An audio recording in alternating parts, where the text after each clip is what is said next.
Okay, so for this week's journal, I decided to watch two of the art history videos. There were so many interesting options, but as soon as I read there was an option of art history, I loved it, so I chose that. I chose that video because I am really passionate about art history. I studied the AP last year and I got a 4, which I was very proud of. And it helped me get accepted to the University of the Arts of Chicago, which is a very prestigious university in arts. But it is still very expensive without a scholarship. So I'm going to take the AP again and I'm hoping to get a 5 this time. So I can give them more reasons to give me a scholarship for not next year but the year after. So that is why I chose this video. There were so many options for art history you could do, from the Renaissance to the Enlightenment to modern art, but I decided to do ancient art. And from ancient art, like there were so many, I decided to do two of my favorite cultures because each culture was an hour video.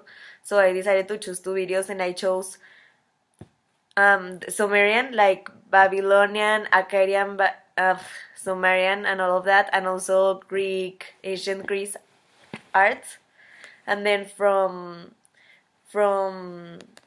Sumerian and all of that, I most of the video talked about how they, because this is very very very very old art, and it portrays how they communicated through their art.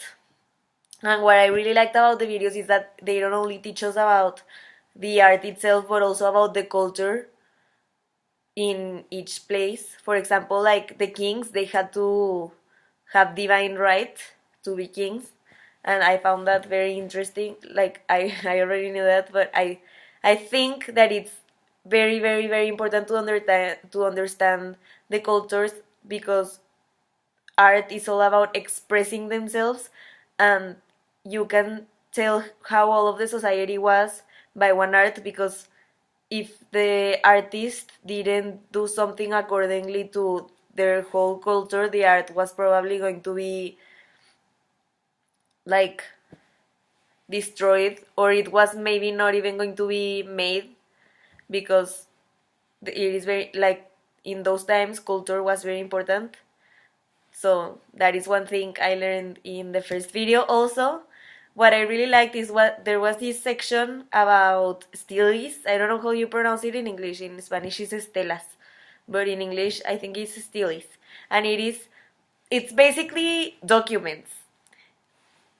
In Babylonia, there is a city called Ur, and one of the most famous steles there is the stele of Ur, and it is a document, and that is how we know, like, thanks to art, it's how we know, like, all of the things we know about art these days.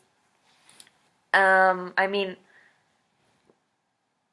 this stele specifically depicted how the king of Ur in Babylonian in that year was made king, and that way they can also tell about in what year was the king of Ur a king, and that kind of stuff. And it depicts a god sitting on a stone chair, and the king of Ur standing in front of him, because a king or anybody else could be sitting in front of a god, and then the god was giving him the divine right to rule the Babylonians.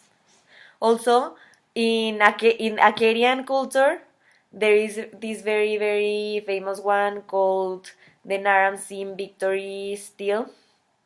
I feel like I am in my art history class last year. Well, that's fine. The Naram Sin stele, and that is about, Naram Sin was the grand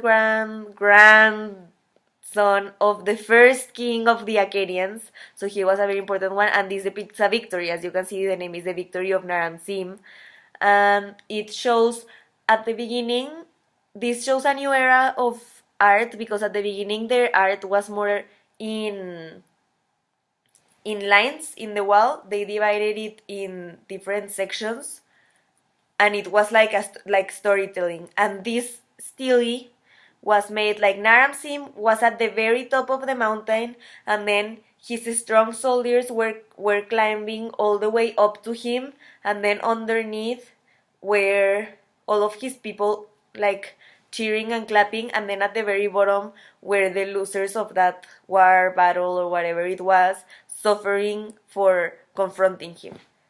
So I feel like that shows a new era of art. And then, of course, my favorite era of art, which is ancient Greece. I also watch a video for that. I like vases and all of that kind of stuff, but I feel especially passionate about architecture in that time. They were so they were very perfectionist. They liked perfection in humans. When they were making sculptures, they were looking for perfection, and it was the same thing in architecture. They even made a geometric pattern and some other rules to make their temples, which is, in my opinion, one of the most iconic figures of ancient Greece art. There were two periods of Greek architecture: classical period and Hellenistic period. And what is very interesting is that as time passes by, some of the characteristics of temples start changing. At, for example, in the classical period, there are Doric, Ionic, and Corinthian temples, and they like, you may think like they all look the same, they have columns and that, but they are actually very different. Um, the Doric one has those big circle things at the top of each column. They are called votives. They are called votives. No, votives, no. Okay, well, I don't remember, but they have these circular things at the very top, and then they also have they have this triangle-like figure at the very top to balance the weight at the top so it wouldn't fall. Because you have to realize that this is very, very ancient times, and that they didn't have any of the technology we have right now. So it is amazing how they made these huge temples stay up for so long. Like they are, like the Temple of Athena is still pretty. It still looks perfect in Greece, like today. So I think that's very good. And each period has differences in the temples, and then at the very, very center there is this place to worship the god the temple was made of, and the only thing that can be inside that room is a statue of that god or goddess. And yes, that's some of the things. I feel like I knew most of this information, but since I've been concentrating a lot in learning more things about like Islamic art, because that's what I struggled with in my exam, I am forgetting all of these ancient things that I have to know all about too, because it's ancient history. It's 40% of the exam, like it is a lot, and I was feeling very strongly about it, and this made me realize that I have to study more of this. These journals always help me. Thanks, bye, Miss.